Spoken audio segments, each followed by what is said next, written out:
الہ الا اللہ لا الہ الا اللہ حق لا الہ الا اللہ لا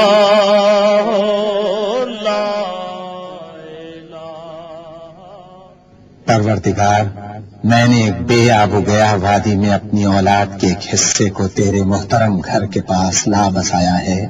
پروردگار، یہ میں نے اس لیے کیا ہے کہ یہ لوگ یہاں نماز قائم کریں، لہذا تو لوگوں کے دلوں کو ان کا مشتاق بنا اور انہیں کھانے کو پھل دے، شاید کہ یہ شکر گزار بنا۔ یہ شہروں کی ماں مکہ مکرمہ کے قیام کے وقت کی دعا تھی جو حضرت ابراہیم علیہ السلام نے بی بی ہاجرہ اور اپنے صاحبزادے حضرت اسماعیل علیہ السلام کو سنگلاخ پہاڑیوں کے درمیان آباد کرتے وقت کی، اور اللہ کی مدد سے اس قدیم گھر کو تعمیر کیا۔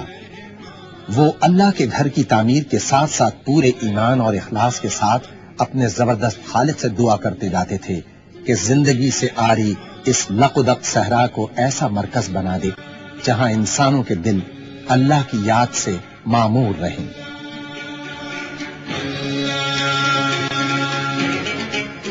جب رسول اکرم صلی اللہ علیہ وآلہ وسلم نے مکہ مکرمہ کو فتح فرمایا اور اللہ کے گھر کو بتوں سے پاک کیا تو مسجد الحرام شہر کے وسط میں ایک کھلی عمارت تھی۔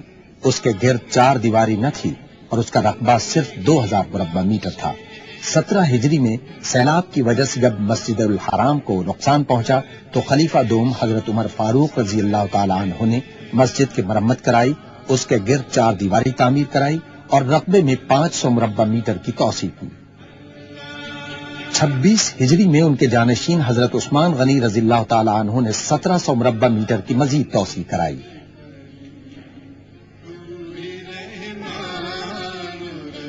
مسجد حرام کی 4 دیواری میں توسیع سن 65 ہجری میں حضرت عبداللہ بن زبیر رضی اللہ تعالی عنہ نے کرائی، جس کے نتیجے میں اس کا رقبہ 3300 مربع میٹر ہوا۔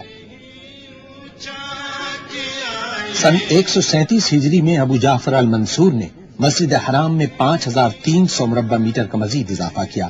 اس کے بعد خلیفہ محمد المہدی کی زیر نگرانی توسیع میں مسجد کے رقبے میں 15000 مربع میٹر کا اضافہ ہوا۔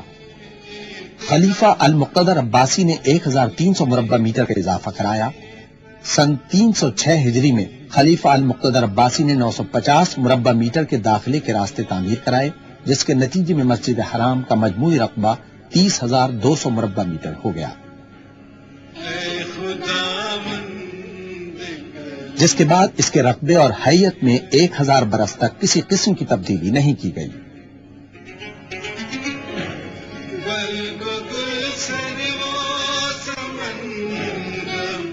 سعودی مملکت کے بانی شاہ عبدالعزیز السعود نے 1000 سال کے طویل وقفے کے بعد پہلی مرتبہ مسجد الحرام میں توسیع کرائی۔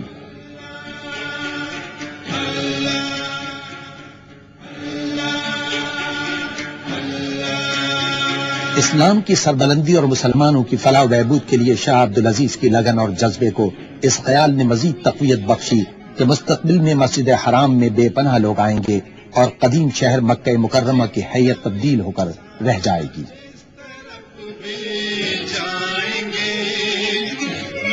مسجد الحرام اور اطراف کے شہر کو تبدیل کر ڈالنے کے لیے شاہ عبدالعزیز کی زیر نگرانی توسیع 4 ربیع الثانی سن 1375 ہجری کو شروع ہوئی۔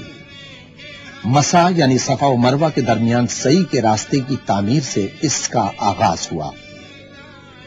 یہ مقدس راستہ بی بی ہاجرہ علیہ السلام کے نقش قدم پر کوہ صفا اور مروہ کے درمیان ہے۔ اس راستے کو مسجد میں شامل کرنے کا فیصلہ کیا گیا، چنانچہ شہر کے بعض حصے مسجد میں شامل ہونا تھے۔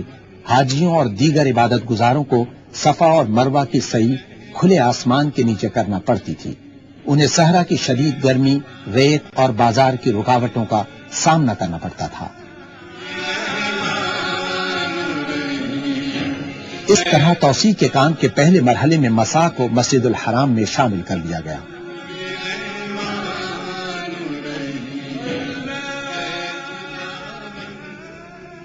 مسا کی تعمیر توسیع کا پہلا مرحلہ تھی، جسے اس طرح ڈیزائن کیا گیا کہ وہ موجودہ ڈھانچے سے مطابقت اختیار کر جائے۔ اس تعمیر کے نتیجے میں مسجد الحرام کا رقبہ 30,200 مربع میٹر سے بڑھا کر 1,52,000 مربع میٹر تک کیا جانا تھا۔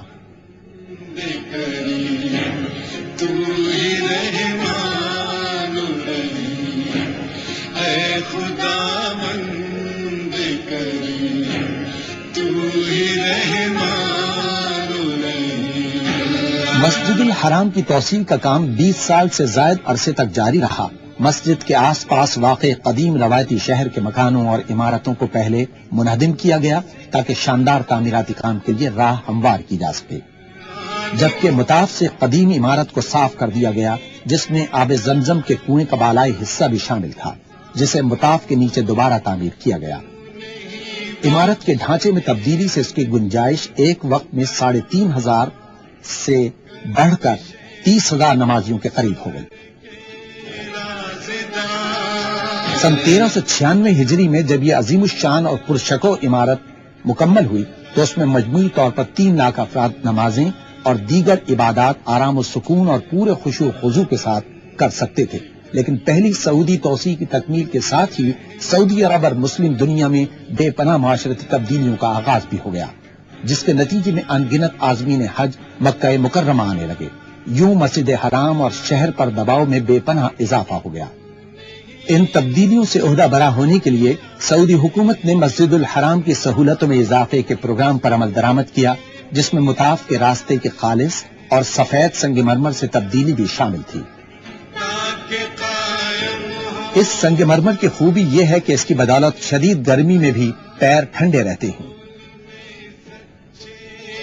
سن 1406 ہجری میں خادم حرمین شریفین شاہ فہد بن عبدالعزیز السعود نے پہلی سعودی توسیع کے دوران تعمیر کی جانے والی چھت کی تزئین و آرائش کی ہدایت کی تاکہ مزید 84,000 نمازیوں کی گنجائش نکالی جا سکے۔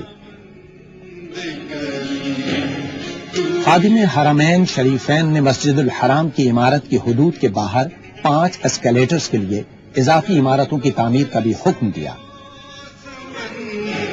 اس ڈھانچے کو، جن میں سے ہر ایک 375 مربع میٹر رقبے کا ہے، رش کے زمانے میں عام سیڑھیوں کے علاوہ چھت پر آنے جانے کے لیے اضافی سہولت کی فراہمی کے لیے تعمیر کیا گیا تھا۔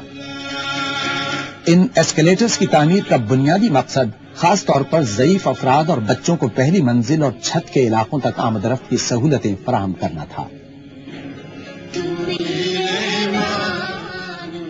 سٹین لیس اسٹیل کے اسکیلیٹرز کی روایتی عرب طرز تعمیر کے مطابق تزئین و آرائش کی گئی، ان میں ہر گھنٹے 15,000 افراد کے اوپر آنے جانے کی گنجائش ہے۔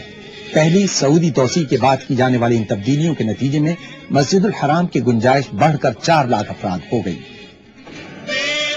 جدید کمرشل فضائی ٹرانسپورٹ کے آغاز کے بعد حجاز مقدس آنے والے عازمین حج کی تعداد میں بے پناہ اضافے کے بعد ایک مرتبہ پھر بہترین منصوبہ بندی کی ضرورت محسوس کی گئی۔ 2 صفر سن 1409 ہجری کو خادم حرمین شریفین نے مسجد الحرام کی گنجائش کو دگنا کرنے کے منصوبے کا سنگ بنیاد رکھا، جنہیں اللہ تعالیٰ مومنین کی مستقبل کی نسلوں کی خدمت اور اسلام کی سربلندی کے لیے قائم و دائم رکھے۔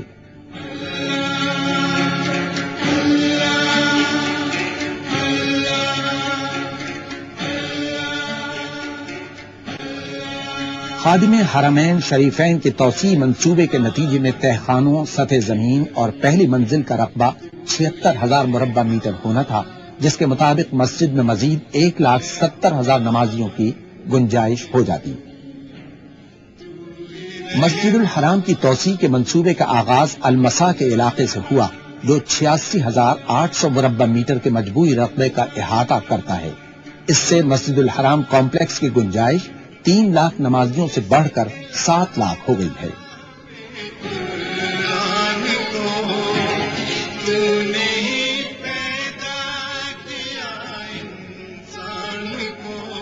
تعمیر کے کام کے آغاز سے کئی برس قبل مسجد سے ملحق سوق صغیر کو منہدم کر دیا گیا تاکہ نئی توسیع کے لیے جگہ نکالی جا سکے۔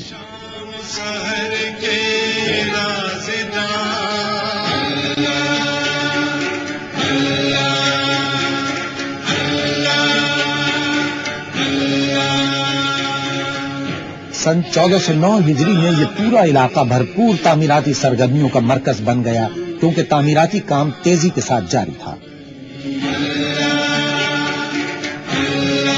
تہخانوں کے علاقوں کو ہموار کرنے کے لیے گہری کھدائی کی گئی، کیونکہ تہخانوں کو پورے کمپلیکس کے نیچے تیار کرنا تھا، جہاں نماز کی جگہ کے علاوہ مسجد کی ضروریات اور خدمات کی فراہمی کا اہتمام کیا جانا تھا۔ اس دوران مسجد کے ارد گرد کے علاقوں کو ترقیاتی کاموں کے لیے منہدم کیا جاتا رہا۔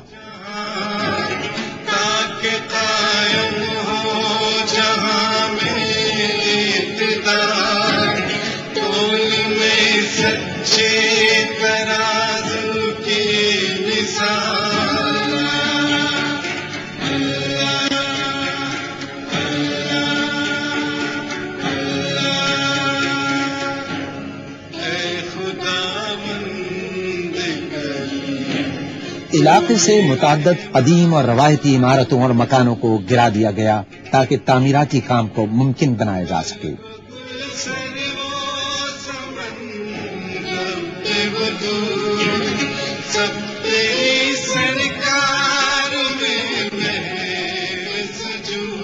مسجد الحرام مکہ مکرمہ کے وسط میں واقع ہے، جہاں سے میونسپلٹی اور مسجد کے لیے بے شمار خدمات کی فراہمی کی لائنیں گزرتی ہیں۔ ان تمام خدمات کو تعمیراتی کام کے دوران روکنا خاصا مشکل تھا۔ ایک بڑی اور اہم پائپ لائن کھدائی کے بڑے مقام پر کٹ رہی تھی، جس سے کھدائی کے دوران یوں ہی چھوڑ دیا گیا۔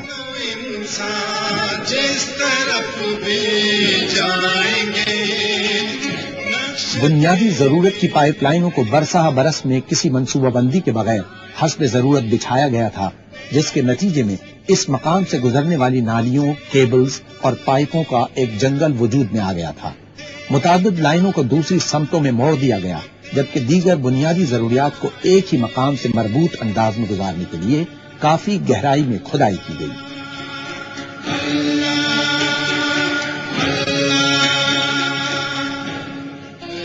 ارد گرد سے گزرنے والی بنیادی ضروریات کی اشیاء کی لائنوں کو مختصر مدت میں ایک متحدہ اور مربوط نظام سے منسلک کرنے کا عمل تعمیراتی ماہرین کے لیے انجینئرنگ کا ایک بڑا چیلنج بن گیا۔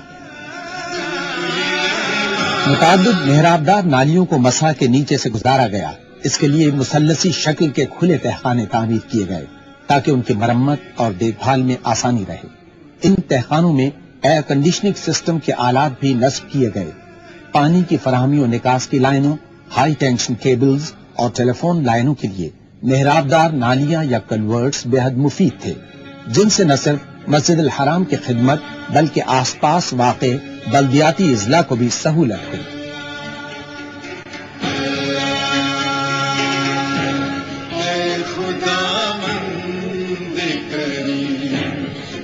جنوب سے آنے والا برساتی طوفان مکہ مکرمہ کو متاثر کرتا اور سیلابی پانی وادی کے اس نشیبی علاقے میں داخل ہو جاتا جہاں مسجد الحرام واقع ہے۔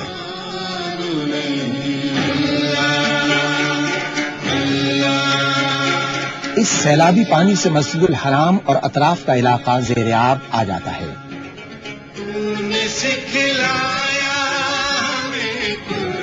سیلاب کے پانی کی نکاس کے جدید ترین نیٹ ورک نے سیلاب کو ماضی کی داستان بنا دیا۔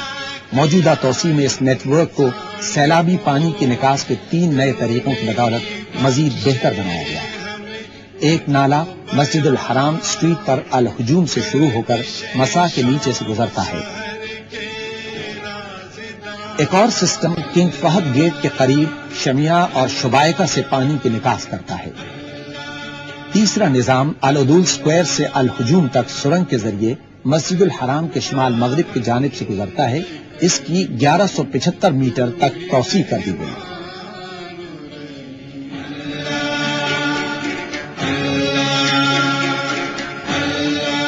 توسیعی مقام پر کھدائی کے دوران زیر زمین پانی کے ٹیسٹ کیے جاتے رہے تاکہ بنیاد کے کام کے لیے راہ ہموار ہو سکے۔ اس کی بدولت بنیادوں کے ڈیزائن میں کئی مرتبہ ترمیم کی گئی تاکہ وزن کو مساوی تقسیم کیا جا سکے۔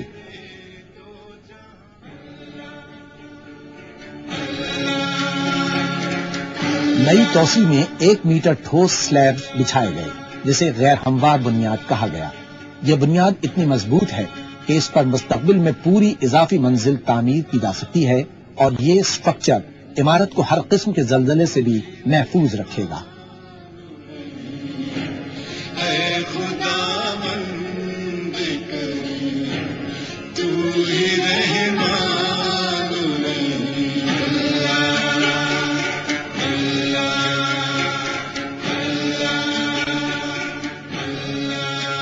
سانچے میں تیار کی گئی بنیاد پر واٹر پروف جھلی بچھائی گئی تاکہ اسٹرکچر کو بڑھتی ہوئی نمی سے محفوظ رکھا جا سکے۔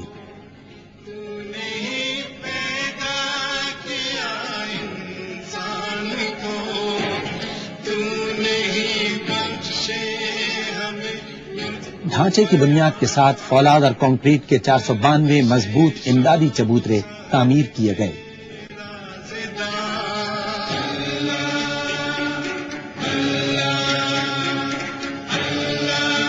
یہ چبوترے تہخانے کی سطح سے اٹھائے گئے، جن کی مدد سے دائرے اور مربع نما معاون ستون تعمیر کیے گئے جو زمین اور پہلی منزل تک محیط ہیں۔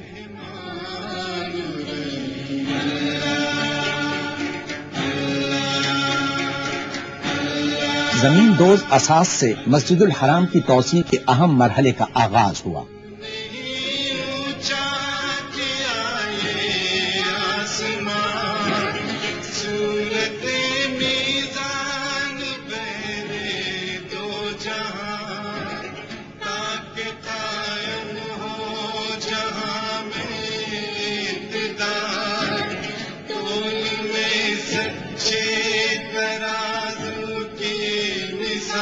اس مرحلے میں تعمیراتی ماہرین کو 2 غیر معمولی چیلنجوں کا سامنا کرنا پڑا۔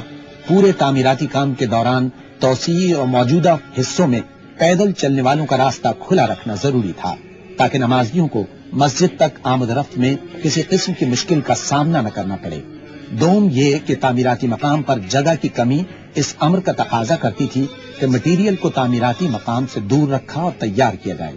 چنانچہ کنکریٹ مکسنگ پلانٹ کوڈے میں بنایا گیا۔ اس مقام پر 3 لاکھ مکعب میٹر کنکریٹ تیار کیا گیا۔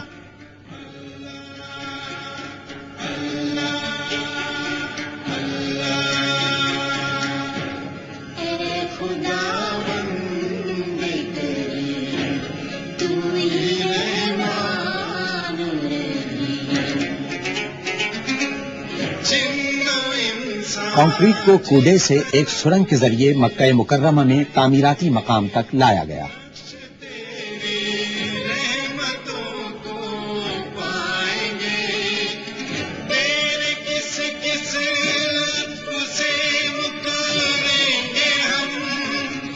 خادم حرمین اور شریفین نے منصوبہ بندی اور تعمیر کے ہر مرحلے میں ذاتی دلچسپی لی۔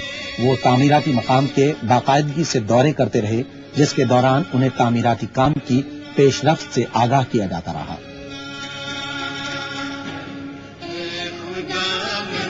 اس عمارت کو مستقبل میں آنے والی متعدد نسلوں تک قائم و دائم رہنے کے لیے ڈیزائن کیا گیا ہے۔ چنانچہ تعمیر کے پورے منصوبے میں عمارت کی مضبوطی اور استحکام پر خاص توجہ دی گئی۔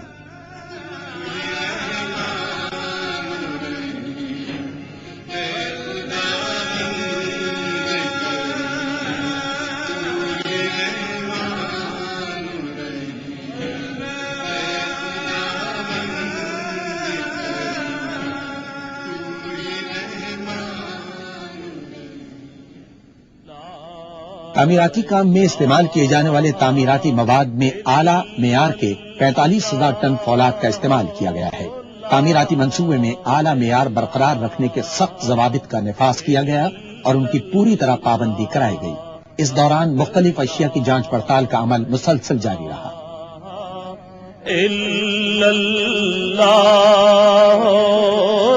تعمیر میں مٹی کے بجائے مصنوعی پتھر کے اجزاء کو ان کی مستقل صورت میں استعمال کیا گیا اور یہ سپر سٹرکچر کی تکمیل میں معاون ثابت ہوا، جس سے مضبوطی کے ساتھ ساتھ حسن میں بھی اضافہ ہوا۔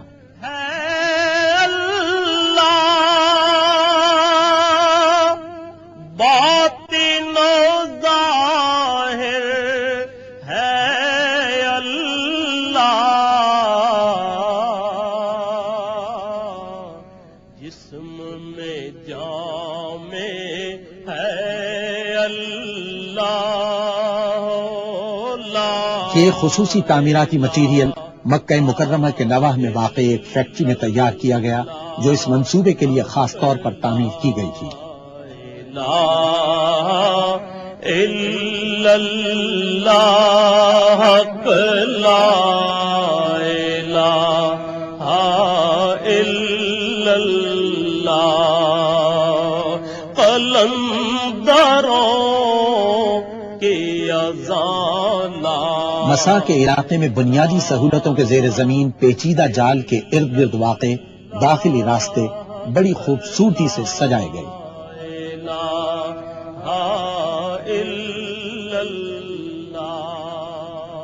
اطراف کے راستوں پر گرینائٹ کا فرش کیا گیا، جبکہ صحن میں وہی ٹھنڈا سفید سنگ مرمر استعمال کیا گیا جو مطاف اور چھت کے علاقوں میں استعمال ہوا ہے۔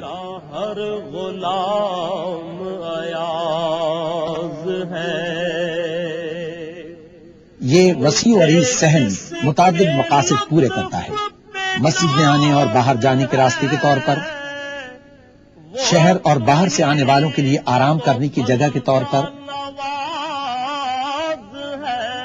اور مسجد الحرام کی اضافی عمارت کے طور پر جہاں لوگ نماز کے لیے جمع ہوتے ہیں اور اپنے رب کو یاد کرتے ہیں۔ حق لا الہ الا اللہ تو نوازنے پہ صحن سے متصل کثیر سطحی وضو خانہ کمپلیکس تعمیر کیا گیا جہاں عبادت گزاروں کو حفظان صحت کے مطابق اور آرام دہ طور پر پاک ہونے کی سہولتیں فراہم کی گئی ہیں۔ اس کمپلیکس میں 1440 غسل خانے، 1091 وضو خانے اور پانی پینے کے 162 نلکے ہیں۔ یہ سہولتیں اعلیٰ معیار کو مد نظر رکھتے ہوئے فراہم کی گئی ہیں تاکہ وہ لاکھوں نمازیوں کے مستقل استعمال میں رہنے کے باوجود پائیدار ثابت ہوں۔ اللہ لا الہ الا اللہ۔ سن 1411 ہجری میں ماہ رمضان المبارک تک مسا، صحن اور چھت کا تمام علاقہ مکمل ہو چکا تھا اور اہل ایمان سے بھر گیا تھا۔ وہ تراویح اور تہجد کی نمازوں میں مصروف تھے، قیام، رکوع اور سجود میں دل کی گہرائیوں سے اپنے رب کو یاد کر رہے تھے، اس قدیم گھر کے سامنے جو اسلام کا قلب ہے۔ نور محمد صلی اللہ لا الہ الا اللہ لا الہ الا اللہ لا الہ الا اللہ لا الہ الا اللہ لا۔ ایک طرف گراؤنڈ فلور تکمیل کے آخری مرحلے میں تھا اور دوسری طرف پہلی منزل کی تیاریاں پوری طرح جاری تھیں۔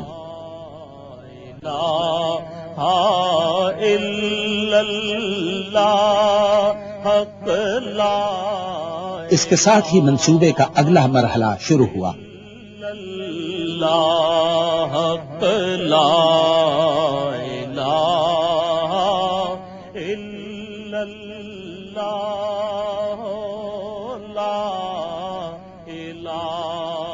وادی فاطمہ مکہ مکرمہ کے نواح میں واقع ہے۔ یہاں دیسی سنگ مرمر کا وسیع ذخیرہ موجود ہے جس نے پہلی سعودی توسیع کے دوران بیرونی آرائش میں نمایاں کردار ادا کیا تھا۔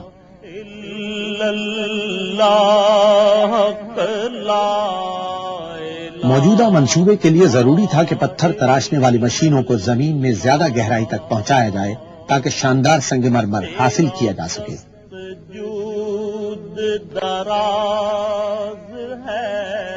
سنگ مرمر کے بڑے بڑے ٹکڑوں کو وادی فاطمہ سے 50 کلومیٹر دور جدہ کے نواح میں سعودی ماربل اینڈ گرینائٹ فیکٹری تک لایا گیا جو مشرق وسطی میں اپنی نوعیت کی سب سے بڑی اور جدید ترین سہولت ہے۔ تو ہی تو بندہ یہاں سنگ مرمر کے سلیبس تیار کیے گئے، انہیں کاٹا گیا اور پالش کی گئی تاکہ اس کے فطری حسن کو جلا بخشی جا سکے۔ الا اللہ حق لا الہ الا اللہ۔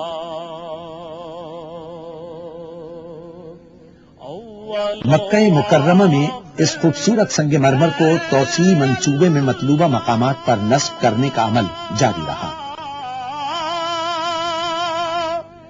باطن و ظاہر ہے اللہ، جسم میں جام باب فہد پر 89 میٹر بلند 2 مینار تیاری کے آخری مراحل میں تھے۔ یہ مینار مسجد کے موجودہ 7 میناروں سے ملتے جلتے ہیں۔ اللہ حق لا الہ الا اللہ۔ مسجد کے 82,000 مربع میٹر پورے توسیعی حصے میں اعلیٰ قسم کا کرارا سنگ مرمر بچھایا گیا۔ مسجد کے مربع نما دائرے کی شکل کے معاون ستونوں میں بھی کرارا سنگ مرمر استعمال کیا گیا۔ پہ آئے تو نواز دے زمانہ، تو کریم ہی جو ٹھہرا۔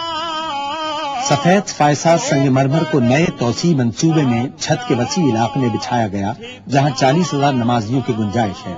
مسجد الحرام کی توسیع کے منصوبے کی اہم بات اس کے 3 بڑے گنبد ہیں، جن میں سے ہر ایک کا قطر 15 میٹر اور لمبائی 13 میٹر ہے۔ حق لا الہ۔ ہنگامی صورتحال سمیت تمام اوقات میں بجلی کی فراہمی کے بنیادی نظام کو یقینی بنانے والا ایک نیا سسٹم نصب کیا گیا۔ مسجد الحرام میں مین الیکٹریکل گریڈ سے بجلی فیل ہونے کی صورت میں بیٹری سے چلنے والے یونٹوں کی مدد سے بغیر کسی خلل کے بجلی کی فراہمی کو ممکن بنایا گیا ہے، جو مسجد میں مختلف مقامات پر نصب ہیں۔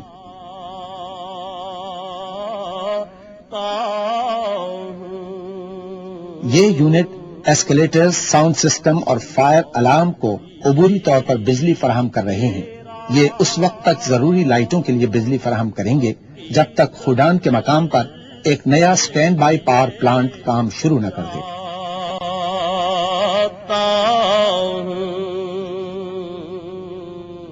اس 32 میگا واٹ کی سہولت سے حاصل ہونے والی بجلی مکمل طور پر مسجد الحرام کے لیے ہے۔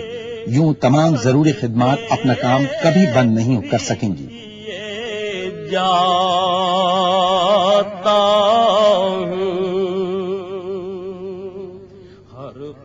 ایسکیلیٹرز کی 2 اضافی عمارتیں بھی نئی توسیع کا حصہ بنی۔ سجدے بھی کیے۔ مکہ مکرمہ کی شدید گرمی ہمیشہ سے عازمین حج کے لیے پریشان کن رہی، اس لیے خادم حرمین شریفین نے فرمان جاری کیا کہ مسجد الحرام میں ایئر کنڈیشننگ سسٹم نصب کیا جائے جو نئی توسیع شدہ عمارت کو ٹھنڈا رکھے۔ یہ سسٹم 6 منزلہ عمارت میں واقع ہے، جسے سینٹرل اسٹیشن کہا جاتا ہے۔ سینٹرل اسٹیشن میں کولنگ کا جدید نظام موجود ہے، جس میں بالآخر 104 چلنگ یونٹس شامل کر دیے جائیں گے، جن میں تقریباً 38,500 ٹن کی کولنگ کی گنجائش ہوگی، جو مسجد الحرام تک انسولیٹڈ پائپوں کی مدد سے پہنچائی جاتی ہے۔ تیری رحمت کے سہارے پہ جیے جاتا ہوں۔ چونکہ یہ پلانٹ رہائشی ضلع میں واقع ہے، اس لیے عمارت میں زبردست ساؤنڈ پروفنگ کی گئی ہے، جو شور کو مناسب حد تک کم کرتی ہے۔ 450 میٹر کی سرنگ کے ذریعے ٹھنڈا پانی مسجد الحرام تک پہنچایا جاتا ہے۔ یہ پائپ ٹھنڈا پانی مسجد الحرام تک لے جاتے ہیں اور دوبارہ یک بستہ کرنے کے لیے پانی کو واپس لاتے ہیں۔ زندگی نام ہے۔ توسیع کے کام کے دوران یہ پائپ ذیلی زمین دوز حصوں سے گزرتے تھے۔ پانی کو سیکنڈری پائپوں کے ذریعے ایئر ہینڈلنگ یونٹ میں پمپ کیا جاتا جو بالائی زمین دو سطح میں واقع تھے۔ چھوٹے سائز میں یہ ایئر ہینڈلنگ یونٹ اس طرح ڈیزائن کیے گئے ہیں کہ ان میں بے شمار خوبیاں پیدا ہو گئی ہیں۔ ان میں سب سے اہم خصوصیت ڈکٹنگ نیٹ ورک کے ذریعے زیادہ دباؤ پر سرد ہوا کو پمپ کرنے کی گنجائش ہے، تاکہ مطاف کے گرد واقع محراب دار راہداریوں کے ذریعے مسجد میں داخل ہونے والی گرم ہوا کو باہر دھکیلا جا سکے۔ زمانے کو دیے جاتا ہوں، یہ سبق سارے زمانے۔ ٹھنڈی ہوا مربع نما ستونوں سے خارج ہوتی ہے، جبکہ استعمال شدہ ہوا دائرہ نما ستونوں کے نچلے حصے سے باہر نکل جاتی ہے۔ ہر قدم پر تجھے سجدے بھی کیے جاتا ہوں، صبر کرنا۔ مسجد کی اندرونی دیواروں کی آرائش کی تیاریاں اٹلی کی ایک ورکشاپ میں ماہر کاریگر انجام دے رہے تھے۔ قیمتی پتھروں کو کمپیوٹر کی مدد سے کام کرنے والی مشینوں کی مدد سے تراشا جا رہا تھا۔ صبر کرنا ہے تیری بہترین ہنرمندی اور جدید ٹیکنالوجی کی مدد سے اسلامی طرز کے شاہکار تیار کرنے میں مدد ملی، جنہوں نے مسجد کو خوبصورت، دیدہ زیب اور مزید پروقار بنا دیا۔ میں یہی سوچ کے آنسو بھی پیے جاتا ہوں، نام بھی تیرا۔ اس پورے کام کو بے حد نفاست سے انجام دیا گیا، حتیٰ کہ نماز کی زمین دوز علاقے کو بھی سنگ مرمر سے آراستہ اور جپسم سے مضبوط کیا گیا۔ تیرے کرم کی الہی کچھ انتہا ہی نہیں، اب اپنا تیرے سوا کوئی آسرا۔ ماہر کاریگروں نے اعلیٰ معیار کے ٹائل تیار کیے جو اسلامی فن تعمیر کا بہترین نمونہ تھے۔ الہی کچھ انتہا ہی نہیں، نہ ہو جو جذب کی۔ یہاں تیار کیے جانے والے ٹائلوں نے شاندار محرابوں کو حسن بخشا، جنہیں باب فہد پر تعمیر کیا گیا۔ نہ ہو جو جذب انتہائی بڑی فانوسیں اسلامی فن تعمیر کا شاہکار تھیں، جنہیں پوری مسجد میں جا بجا سجایا گیا۔ دعا جو دل سے نہ نکلے تو پھر دعا ہی نہیں، دعا جو دل سے نہ تین عالیشان خوبصورت گنبد شاہ فہد کی جانب سے مسجد الحرام کی توسیع کے منصوبے کی علامت بن گئے۔ جھکا جو در پہ تیرے پا گیا سکون حیا۔ ماہر کاریگروں نے گنبد کے اندرونی حصوں پر بڑی احتیاط اور مہارت سے سونے کے وقت نصب کیے۔ پا گیا سکون حیا، ہٹا جو در سے سکون پھر۔ ان گنبدوں کو دیدہ زیب اور خوبصورت بنانے میں کسی قسم کی کمی نہیں چھوڑی گئی۔ ان میں بنائی گئی کھڑکیوں نے گنبدوں کے حسن کو لازوال بنا دیا۔ کھڑکیوں پر جیومیٹری کی اشکال کے دل فریب ڈیزائن بنائے گئے۔ سے ملا ہی نہیں، کروں میں جرتے شکوہ مجال کیا میری، کروں میں جرتے۔ پہلی سعودی توسیع کے بیرونی حصوں کو کھول دیا گیا تاکہ اسے نئی توسیع کے ساتھ مربوط کیا جا سکے۔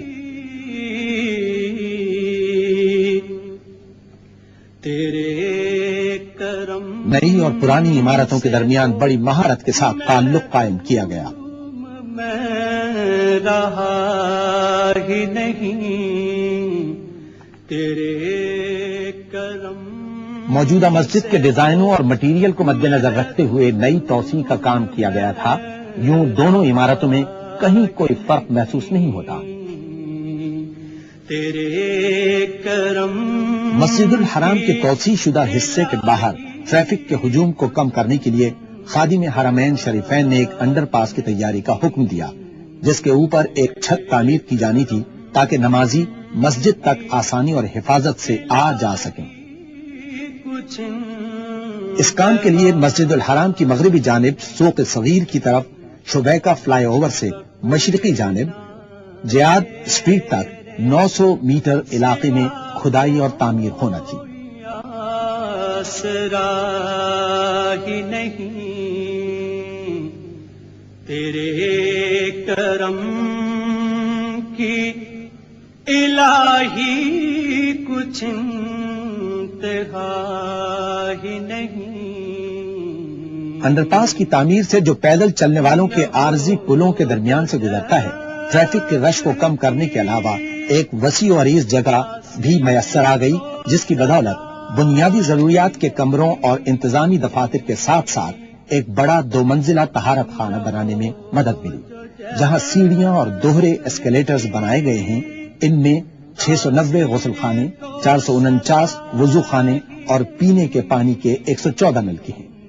انڈر پاس کو 600 میٹر تک ڈھانپا یا کور کیا گیا تاکہ مسجد الحرام تک ٹریفک کا بہاؤ کسی رکاوٹ کے بغیر جاری رہ سکے اور نمازیوں کے پیدل چلنے کے راستوں میں کسی قسم کی دشواری یا رکاوٹ نہ ہو۔ مسجد حرام کے ارد گرد پورے انڈر پاس کو ایک چھت سے ڈھانک دیا گیا، جس کی بدولت نماز کے لیے اضافی جگہ اور نمازیوں کی سہولت کے لیے ایک قیمتی حصہ میسر آ گیا۔ تعمیراتی کام کے تمام عرصے میں نمازیوں کی سہولت کو خاص ترجیح حاصل رہی۔ جھکا جو در پہ تیرے مسجد الحرام تعمیراتی کام کے دوران کسی رکاوٹ کے بغیر 24 گھنٹے کھلی اور قابل رسائی رہی۔ یہ پورا منصوبہ تعمیراتی انجینئرنگ کے لیے ایک چیلنج کی حیثیت رکھتا تھا۔ تعمیراتی مقام سے گزرنے والے عارضی پلوں کی بدولت پیدل چلنے والوں کے راستے بذات خود کسی چیلنج سے کم نہ تھے، تاکہ ان عارضی پلوں کے ذریعے نمازی اللہ کے گھر آ سکیں اور اپنے خالق حقیقی کی عبادت آسانی اور سکون سے کر سکیں۔ سکون پھر اسے ملا ہی نہیں، ہٹا جو در سے سکون پھر اسے۔ خادم حرمین شریفین نے پوری مسلم امہ کے لیے یہ شاندار خدمت انجام دی تاکہ لوگ اللہ تعالیٰ کی بزرگی اور عظمت اور حسن کے احساس کے ساتھ اس کی پاکی بیان کر سکیں۔ شکوہ مجال کیا میری، کروں میں جرتے شکوہ مجال کیا میری،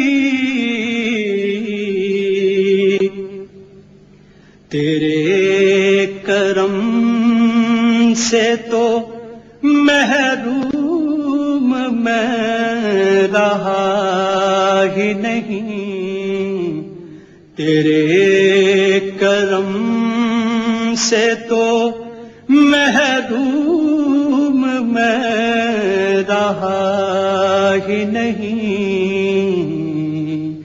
تیرے کرم کی الہی کچھ انتہا ہی نہیں. اے انسان، خود کو پاک صاف کر لو اور اپنے خالق کی عبادت کرو، تم خوشحال ہوگے اور فلاح پاؤ گے. اپنے باپ ابراہیم علیہ السلام کے نقش قدم پر چلتے ہوئے اللہ کے لیے جہاد کرو جیسا کہ اس کا حق ہے، اور جس کے لیے اس نے تمہیں منتخب کیا ہے، اور اس نے تمہارے لیے یہ دین چنا ہے. اس نے تمہارا نام مسلمان رکھا تاکہ تم انسانیت پر گواہ رہو. اس لیے نماز ادا کرو، زکوٰۃ دو اور روزے رکھو، اور اللہ کے گھر کا حج کرو. وہ تمہارا محافظ ہے اور بہترین محافظ اور بہترین مددگار. اے خدا مند کریم، تو ہی رحمان رحیم. اے خدا مند کریم، تو ہی رحمان رحیم.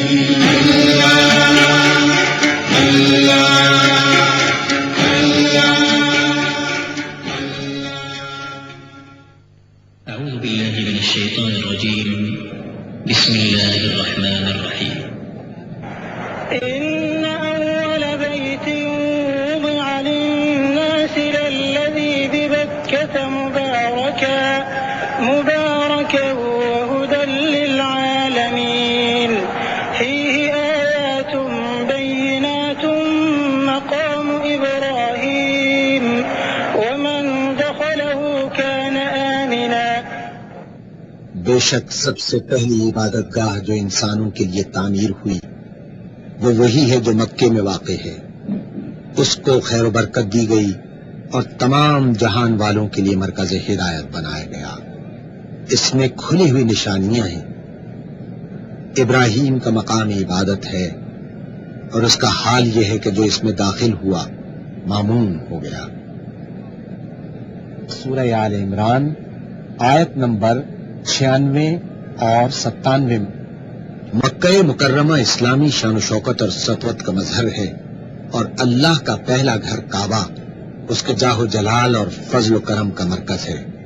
نماز کے وقت تمام دنیا کے مسلمان کعبے کی طرف منہ کر کے نماز ادا کرتے ہیں. 4 دانگ عالم میں یہی وہ جگہ ہے جہاں تقریباً 20 لاکھ مسلمان حج کے لیے ہر سال جمع ہوتے ہیں. مکہ شہر کو قرآن کریم میں ام القریٰ کہا گیا ہے. ارشاد باری تعالی ہے، یہ قرآن عربی ہم نے تمہاری طرف وحی کیا ہے تاکہ تم بستیوں کے مرکز شہر مکہ اور اس کے گرد و پیش رہنے والوں کو خبردار کر دو. حضرت ابراہیم علیہ السلام اللہ کے حکم سے جب اپنی بیوی ہاجرہ اور ننھے اسماعیل کو مکہ کی بے آب و گیا وادی میں چھوڑ کر جانے لگے تو آپ نے جاتے وقت یہ دعا فرمائی تھی جس کا ذکر سورہ ابراہیم کی 37ویں آیت میں ملتا ہے. ارشاد باری تعالی ہے، ربنا إني أسكنت من ذريتي بواد غير ذي زرع عند بيتك المحرم ربنا ليقيموا الصلاة فاجعل أفئدة من الناس تهوي إليهم وارزقهم من الثمرات لعلهم يشكرون. پروردگار، میں نے ایک بے آب و گیا وادی میں اپنی اولاد کے ایک حصے کو تیرے محترم گھر کے پاس لا بسایا ہے. پروردگار، یہ میں نے اس لیے کیا ہے کہ یہ لوگ یہاں نماز قائم کریں، لہذا تو لوگوں کو ان کا مشتاق بنا اور انہیں کھانے کو پھل دے، شاید کہ یہ شکر گزار بنی. یہ اسی دعا کی برکت ہے کہ پہلے سارا عرب مکے کی طرف حج اور عمرے کے لیے کھچ کر آتا تھا، اور اب دنیا بھر کے لوگ کھچ کھچ کر وہاں جاتے ہیں. پھر یہ بھی اسی دعا کی برکت ہے کہ ہر زمانے میں ہر طرح کے پھل، غلے اور دوسرے سامان رزق وہاں پہنچتے رہتے ہیں. حالانکہ اس وادی غیر ذی زرع میں جانوروں کے لیے چارہ تک پیدا نہیں ہو سکتا. تاریخ کعبہ. کعبے کی تعمیر کے سلسلے میں مختلف روایات ہیں. کعبے کو سب سے پہلے فرشتوں نے تعمیر کیا، اس کے بعد حضرت آدم علیہ السلام نے تعمیر کیا، ان کے بعد ان کے بیٹے حضرت شیس علیہ السلام نے، اور پھر حضرت ابراہیم علیہ السلام نے اپنے بیٹے حضرت اسماعیل علیہ السلام کے ساتھ اثر نو اس کو تعمیر کیا۔ اس تعمیر کا ذکر تو خود قرآن مجید نے کیا ہے۔ اس کا ذکر سورہ بقرہ کی آیت نمبر 127 میں ملتا ہے۔ وَإِذْ يَرْفَعُ إِبْرَاهِيمُ الْقَوَاعِدَ مِنَ الْبَيْتِ وَإِسْمَاعِيلُ رَبَّنَا تَقَبَّلْ مِنَّا إِنَّكَ أَنتَ السَّمِيعُ الْعَلِيمُ۔ اور یاد کرو ابراہیم اور اسماعیل جب اس گھر کی دیواریں اٹھا رہے تھے تو دعا کرتے جاتے تھے، اے ہمارے رب، ہم سے یہ خدمت قبول فرما لے، تو سب کی سننے اور سب کچھ جاننے والا ہے۔ حضرت ابراہیم علیہ السلام کے زمانے میں کعبے کے ابتدائی آثار تو مٹ چکے تھے، مگر فرشتوں نے حضرت ابراہیم علیہ السلام کو وہ مقام بتا دیا تھا جہاں تعمیر ہوئی تھی۔ ہزاروں سال کے حوادث نے عرصہ ہوا اس کو بے نشان کر دیا تھا، البتہ اب بھی وہ ایک ٹیلا یا اوبری ہوئی زمین کی شکل میں موجود تھا۔ انہوں نے حضرت اسماعیل علیہ السلام کی مدد سے اس کو کھودنا شروع کیا تو سابقہ تعمیر کی بنیادیں نظر آنے لگیں۔ انہی بنیادوں پر اثر نو بیت اللہ کی تعمیر کی گئی، مگر قرآن حکیم نے کعبۃ اللہ کی تعمیر کا معاملہ حضرت ابراہیم علیہ السلام سے شروع کیا ہے، اور اس سے پہلے کی حالت کا کوئی تذکرہ نہیں کیا ہے۔ اس کا ذکر سورہ حج کی آیت نمبر 26 اور 27 میں ملتا ہے۔ وَإِذْ بَوَّأْنَا لِإِبْرَاهِيمَ مَكَانَ الْبَيْتِ أَلَّا تُشْرِكْ بِي شَيْئًا وَطَهِّرْ بَيْتِيَ لِلطَّائِفِينَ وَالْقَائِمِينَ وَالرُّكَّعِ السُّجُودِ وَأَذِّن فِي النَّاسِ بِالْحَجِّ يَأْتُوكَ رِجَالًا وَعَلَىٰ كُلِّ ضَامِرٍ يَأْتِينَ مِن كُلِّ فَجٍّ عَمِيقٍ۔ یاد کرو وہ وقت جب کہ ہم نے ابراہیم کے لیے اس گھر خانہ کعبہ کی جگہ تجویز کی تھی، اس ہدایت کے ساتھ کہ میرے ساتھ کسی چیز کو شریک نہ کرو، اور میرے گھر کو طواف کرنے والوں اور قیام و رکوع و سجود کرنے والوں کے لیے پاک رکھو، اور لوگوں کو حج کے لیے اذن عام دے دو کہ وہ تمہارے پاس ہر دور دراز مقام سے پیدل اور دبلے پتلے اونٹوں پر سوار آئیں۔ حضرت ابراہیم علیہ السلام جد الانبیاء تھے۔ حضور اکرم صلی اللہ علیہ وآلہ وسلم کو بھی آپ ہی کی ملت کی پیروی کا حکم دیا گیا تھا۔ حضرت ابراہیم علیہ السلام دین اسلام ہی کے داعی تھے۔ سن 570 عیسوی یا 571 عیسوی میں جب یمن کا حاکم ابرہا کعبے کو ڈھانے کے لیے مکہ پر حملہ آور ہوا تو اللہ تعالیٰ نے اپنے گھر کی حفاظت خود فرمائی اور اس کی فوج کو نیست و نابود کر دیا۔ اس کا ذکر قرآن کریم کی سورہ فیل میں ملتا ہے۔ ألم تر كيف فعل ربك بأصحاب الفيل ألم يجعل كيدهم في تضليل وأرسل عليهم طيرا أبابيل ترميهم بحجارة من سجيل فجعلهم كعصف مأكول۔ تم نے دیکھا نہیں کہ تمہارے رب نے ہاتھی والوں کے ساتھ کیا کیا؟ کیا اس نے ان کی تدبیر کو اکارت نہیں کر دیا اور ان پر پرندوں کے جھنڈ بھیج دیے جو ان پر پکی ہوئی مٹی کے پتھر پھینک رہے تھے، پھر ان کا یہ حال کر دیا جیسے جانوروں کا کھایا ہوا بھوسا۔ جس سال یہ واقعہ پیش آیا اہل عرب اسے عام الفیل کہتے ہیں۔ اسی سال حضور اکرم صلی اللہ علیہ وآلہ وسلم کی ولادت مبارکہ ہوئی۔ آپ صلی اللہ علیہ وآلہ وسلم جس زمانے میں پیدا ہوئے مکہ بت پرستی کا مرکز تھا۔ خود کعبے میں 360 بت رکھے ہوئے تھے۔ دیگر رسوم جاہلیت بھی عام تھیں۔ لوگ اریاں ہو کر کعبے کا طواف کرتے تھے۔ سن 2 ہجری میں تحویل قبلے کے ذریعے بیت المقدس کی بجائے کعبے کو قبلہ بنانے کا حکم آیا۔ اس وقت سے لے کر آج تک بلکہ قیامت تک مسلمان اسی رخ منہ کر کے نماز پڑھتے رہیں گے انشاءاللہ۔ تحویل قبلہ کا ذکر سورہ بقرہ کی 144ویں آیت میں ملتا ہے۔ قد نرى تقلب وجهك في السماء فلنولينك قبلة ترضاها فول وجهك شطر المسجد الحرام وحيث ما كنتم فولوا وجوهكم شطره۔ یہ تمہارے منہ کا بار بار آسمان کی طرف اٹھنا ہم دیکھ رہے ہیں، لو ہم اسی قبلے کی طرف تمہیں پھیرے دیتے ہیں جسے تم پسند کرتے ہو، مسجد حرام کی طرف رخ پھیر دو، اب جہاں کہیں تم ہو اسی کی طرف منہ کر کے نماز پڑھا کرو۔ کعبۃ اللہ تمام دنیا کے مسلمانوں کا قبلہ ہے، جدھر رخ کر کے وہ نماز ادا کرتے ہیں۔ یہ امت مسلمہ کی وحدت کی علامت ہے۔ ہر مسلمان خواہ دنیا میں کہیں بھی ہو نماز کے لیے کعبۃ اللہ کی طرف رخ کرتا ہے۔ اس کا ذکر قرآن کریم کی سورہ بقرہ کی آیت نمبر 149 اور 150 میں ملتا ہے۔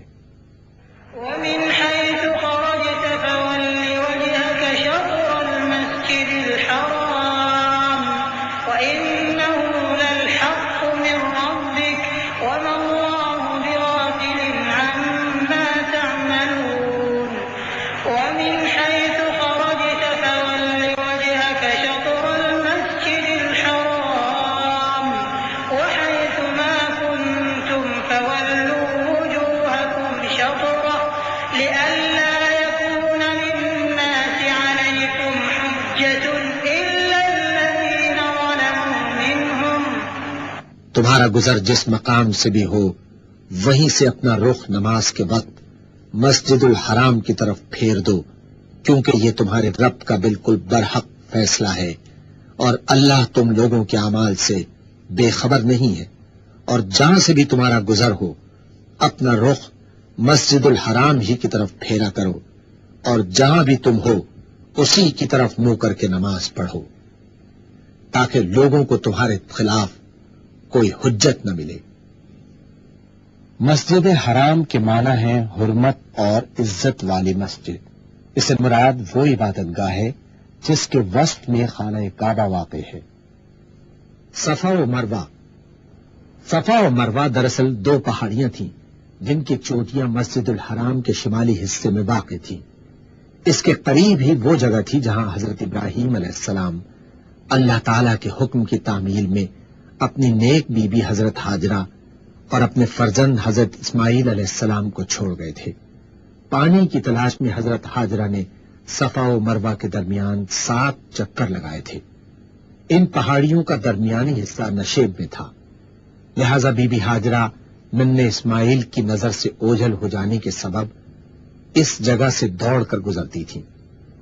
بی بی ہاجرہ کی اس سعی کو اللہ تعالیٰ نے بے حد پسند اور مقبول فرما کر ننھے اسماعیل کی ایڑیوں کی رگڑ کی جگہ نہ رک سکنے والا پانی جاری فرما دیا، جس کو بی بی ہاجرہ نے مٹی اور پتھر سے گھیر کر زمزم یعنی ٹھہر جا کہا، جو زمین پر بہنے سے تو رک گیا مگر ایسے خشک ریگستان میں لامحدود مقدار میں جاری و ساری ہے، اور ہزاروں سال سے زمزم کا پانی اللہ تعالی کے انعام و اکرام کا مظہر ہے۔ چنانچہ ہر حاجی اور عمرہ کرنے والے کو بی بی ہاجرہ کی پریشانی اور پانی کی سعی کی اتباع میں صفا اور مروہ کے درمیان 7 چکر لازمی لگانے کا حکم ہے، اور یہ حج اور عمرے کے مناسک میں شامل ہے۔ قرآن کریم میں سورہ بقرہ کی 158ویں آیت میں ارشاد ہوتا ہے، یقیناً صفا اور مروہ اللہ تعالی کی نشانیوں میں سے ہیں، لہذا جو شخص بیت اللہ کا حج یا عمرہ کرے اس کے لیے کوئی گناہ کی بات نہیں کہ وہ ان دونوں پہاڑیوں کے درمیان سعی کر لے، اور جو برضا و رغبت کوئی بھلائی کا کام کرے گا اللہ کو اس کا علم ہے اور وہ اس کی قدر کرنے والا ہے۔ سن 8 ہجری میں آپ صلی اللہ علیہ وآلہ وسلم نے اللہ کے حکم سے جنگ و جدال کے بغیر مکہ فتح کیا۔ اس سے اسلام میں ایک نئے دور کا آغاز ہوا۔ کفر و شرک کے تمام انبار جو کعبے کے گرد جمع ہو گئے تھے اب صاف کر دیے گئے۔ خود حضور اکرم صلی اللہ علیہ وآلہ وسلم اپنی چھڑی سے انہیں گراتے جاتے اور پڑھتے جاتے تھے، حق آ گیا اور باطل مٹ گیا، باطل تو مٹنے ہی والا ہے۔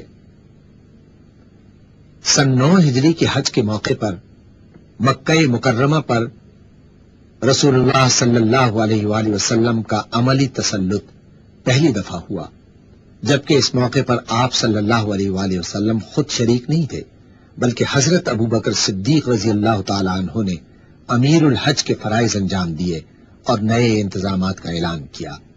حضرت علی کرم اللہ وجہہ نے سورہ توبہ کی آیات پڑھ کر اعلان کیا، اس سال کے بعد مشرکین کو بیت اللہ میں داخل ہونے کی اجازت نہیں، کیونکہ وہ ناپاک یعنی نجس ہے۔ سن 10 ہجری میں حضرت صلی اللہ علیہ وآلہ وسلم نے خود حج کی قیادت فرمائی، یہی حجۃ الوداع تھا۔ اس موقع پر ایک بھی مشرک موجود نہ تھا، کعبہ بلا شرکت غیر مسلمانوں کا مقدس حرم بن گیا۔ حج کے اکثر مناسک میں بنیادی حیثیت کعبے ہی کو حاصل ہے۔ سورہ بقرہ میں ارشاد ہوتا ہے، وَإِذْ جَعَلْنَا الْبَيْتَ مَثَابَةً لِلنَّاسِ وَأَمْنًا وَاتَّخِذُوا مِن مَّقَامِ إِبْرَاهِيمَ مُصَلًّى وَعَهِدْنَا إِلَىٰ إِبْرَاهِيمَ وَإِسْمَاعِيلَ أَن طَهِّرَا بَيْتِيَ لِلطَّائِفِينَ وَالْعَاكِفِينَ وَالرُّكَّعِ السُّجُودِ۔ اور یہ کہ ہم نے اس گھر کعبے کو لوگوں کے لیے مرکز اور امن کی جگہ قرار دیا تھا، اور لوگوں کو حکم دیا تھا کہ ابراہیم جہاں عبادت کے لیے کھڑا ہوتا ہے اس مقام کو مستقل جائے نماز بنا لو، یعنی حرم پاک کو، اور ابراہیم اور اسماعیل کو تاکید کی تھی کہ میرے اس گھر کو طواف اور اعتکاف اور رکوع اور سجدہ کرنے والوں کے لیے پاک رکھو۔ کعبۃ اللہ کا حج اسلام کے بنیادی ارکان میں سے ایک رکن ہے، اور زندگی میں ایک مرتبہ ہر آزاد، ذی ہوش، بالغ اور صاحب استطاعت مسلمان پر فرض ہے جو مکہ معظمہ تک سفر کرنے کی جسمانی اہلیت بھی رکھتا ہو۔ اس کا ذکر سورہ آل عمران میں آیت نمبر 97 میں ملتا ہے۔ وَلِلَّهِ عَلَى النَّاسِ حِجُّ الْبَيْتِ مَنِ اسْتَطَاعَ إِلَيْهِ سَبِيلًا وَمَن كَفَرَ فَإِنَّ اللَّهَ غَنِيٌّ عَنِ الْعَالَمِينَ۔ لوگوں پر اللہ کا یہ حق ہے کہ جو اس گھر تک پہنچنے کی استطاعت رکھتا ہو وہ اس کا حج کرے، اور جو کوئی اس حکم کی پیروی سے انکار کرے تو اسے معلوم ہو جانا چاہیے کہ اللہ تمام دنیا والوں سے بے نیاز ہے۔ حج ہر مسلمان کی تمنا اور زندگی کا بلند ترین نصب العین ہے۔ رسول اکرم صلی اللہ علیہ وآلہ وسلم نے باوجود استطاعت کے حج نہ کرنے والوں کے حق میں ارشاد فرمایا، جو شخص زاد راہ اور سواری رکھتا ہو جس سے بیت اللہ تک پہنچ سکے اور پھر بھی حج نہ کرے تو اس کا اس حالت میں مرنا یہودی یا عیسائی ہو کر مرنا برابر ہے۔